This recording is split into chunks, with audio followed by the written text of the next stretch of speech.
डुगू, ओ डुगू, भव्य उठ जाओ, उठो। हेलो एवरीवन, कैसे हो आप सब? माता रानी की कृपा से सब सही होने चाहिए। तो मैंने यहाँ बच्चों को जगा दिया और भव्या तो एक ही आवाज़ में उठकर बैठ जाती है।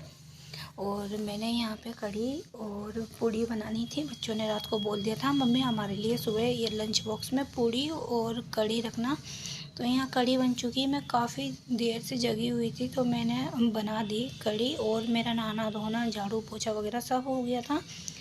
तो सुबह 4:30 बजे उठ के मैंने कढ़ी बनाने रख दी थी नहा धोकर। और अभी मैं पूड़ी निकाली और पूड़ी एक भी नहीं फूल रही थी। मैंने कम तेल लिया था क्योंकि मुझे इनके लिए सिर्फ 4 से 5 ही पूड़ी बनानी थी। तो ये देखो थोड़ी सी तो फूल गई थी पूड़ी, लेकिन फूल नहीं पा रही थी मेरी पूड़ी, आधी आधी फूल रही थी। तो यहाँ पे ना मैंने इनके लंच बॉक्स के लिए पूड़ी बना दी और कढ़ी को मैंने खटका खटका के इतना ही कर दिया था कढ़ाई में कि आधी रह गई थी बस। और मैं बस इनका लंच बॉक्स पैक कर दूँगी अभी। ये दोनों स्कूल के लिए निकलेंगे और यहाँ ना रेडी हो गए बच्चे दोनों। तो बस मैं यहाँ पे इनके ना जो डिब्बी है लंच बॉक्स की, इसमें मैंने कढ़ी डाल दी और इन दोनों के लिए पूड़ी रख दूँगी। और वेदांत तो सिर्फ है ना पूड़ी ही लेके जाएगा। और भव्या के लिए मैंने एक पूड़ी रखी और एक बिस्किट का पैकेट रखा, जो कि उसको ये वाला बिस्किट मतलब क्रीम वाला कोई भी बिस्किट हो उसको बहुत पसंद है। मैंने एक बिस्किट का पैकेट रख दिया है और वेदांत के लिए मैंने 3 पूड़ी रख दी है यहाँ पे। तो बस यहाँ पे इन दोनों का लंच बॉक्स तैयार हो गया है। अभी मैं ना इनको तैयार कर दूँगी, थोड़ा बहुत हेल्प कर दूँगी अगर जो कुछ रह गया हो। वैसे तो ये तैयार हो चुके हैं बिल्कुल।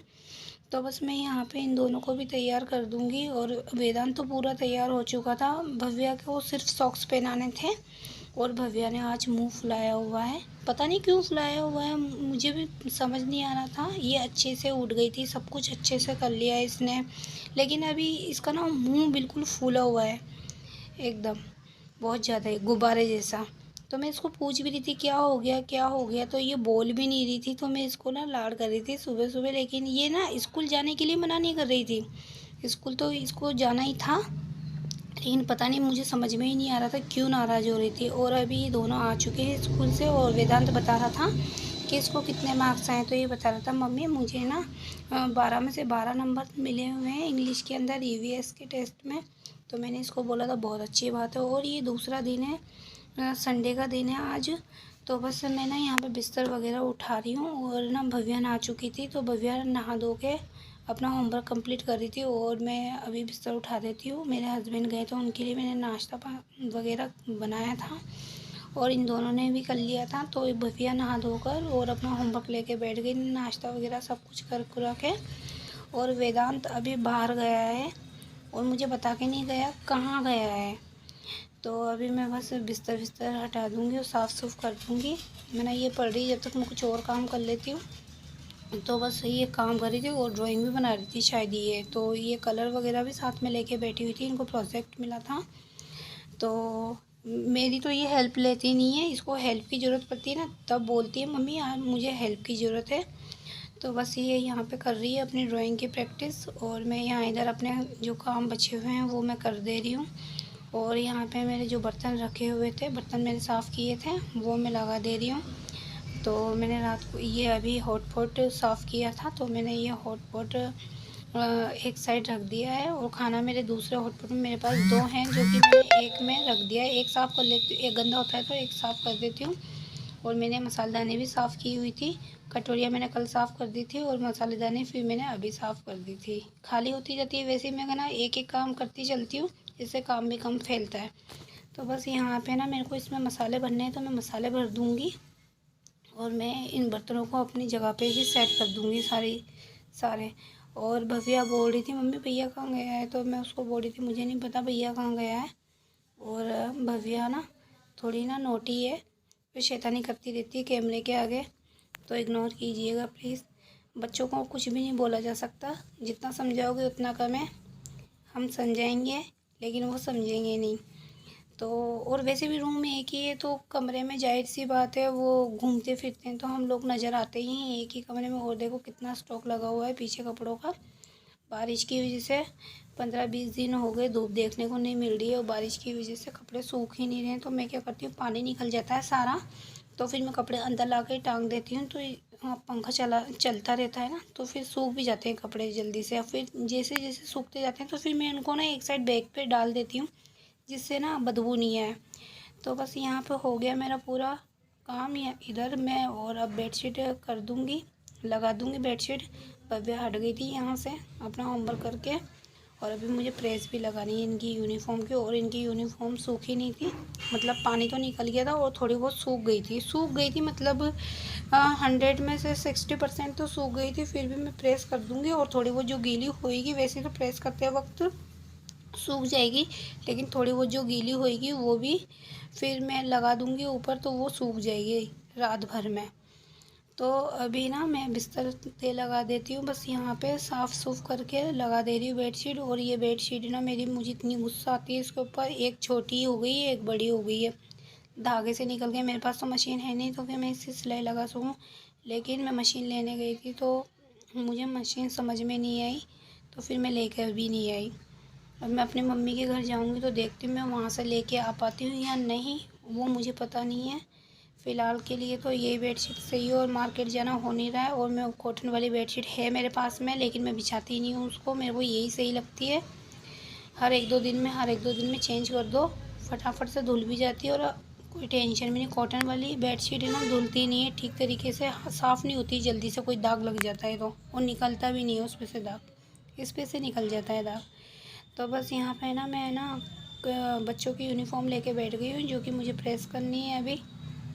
और मैंने ना आज काफ़ी दिन बाद है ना गाउन पहना है, नहीं तो मैं ना नाइटी ही पहनती हूँ दिन में भी, क्योंकि उसमें मुझे कंफर्टेबल लगता है। लेकिन अभी तो बारिश की वजह से ना गर्मी इतनी हो नहीं रही है, तो बस मैं यहाँ पे ना आज ये पहन लिया, और मैंने एक टावल लगा लिए यहाँ पे, मैं इस पे प्रेस कर दूँगी। कपड़े गीले हो रहे हैं ना बच्चों के, तो पैंट तो गीली है, शर्ट तो सूख गए थे, पैंट गीली है, तो बस मैंने टावल लगा के यहाँ पे मैं इस पे प्रेस कर दूँगी। और वेदांत आ गया और बता रहा था मम्मी को नहीं बताना, मम्मी को डरा रहा था ये, तो मैंने इसको देख लिया था। तो ये वो बता रहा था मुझे कि मम्मी आपको अच्छा लग रहा है या नहीं लग रहा है, मेरे टेस्ट में अच्छे नंबर आ रहे हैं। मैंने अच्छा तो लग रहा है, लेकिन पूरे में से पूरे आने चाहिए, क्योंकि 2 टेस्टों में से कम नंबर आए थे, 6 नंबर ही आए हैं शायद, नहीं एक में 6 आए हैं और एक में 8 आए, तो मुझे ये सही नहीं लगा। क्योंकि मैंने उस वक्त तो मेरी तबीयत ख़राब हो रही थी बहुत ज़्यादा, तो मैंने इसको रिवीजन वगैरह नहीं करवाया। तो मैं इसको बोल रही थी अगर मेरी तबीयत ख़राब हो जाए तो तुम खुद से ही ठीक तरीके से पढ़ लिया करो, और फिर थोड़ा बहुत पूछ भी सकते हो अपने पापा से। लेकिन पापा तो रात को लेट आते हैं और सुबह ही जल्दी चल जाते हैं, तो एक दिक्कत तो ये भी होती है। फिर मैं सोची उनकी ट्यूशन लगाऊं, लेकिन ट्यूशन इन्होंने मना कर दी कि मम्मी अभी हमको ज़रूरत पड़ेगी तब हम लोग बोल देंगे, लेकिन मैं खुद से ही पढ़ा देती तो फिर मुझे ट्यूशन की ज़रूरत नहीं है। तो हम दोनों यही बात कर रहे थे यहाँ पे बैठ के। और ये देखो नाखून चबा रहा है अभी भी, ये ना कभी कभार है ना नाखून चबाने लगता है अपने बैठे बैठे। तो मैं बस यहाँ पे ना इसको समझा रही थी ये वाली बात, कि ना कभी कभी क्या होता है कि घर में कोई नहीं होता है ना पढ़ाने वाला, तो बच्चों को खुद से ही पढ़ना पड़ता है। तो अभी तो छोटा है, बस इसकी हाइट ही बढ़ गई है, बाकी तो ये छोटा ही है, 10 ही साल का है ये।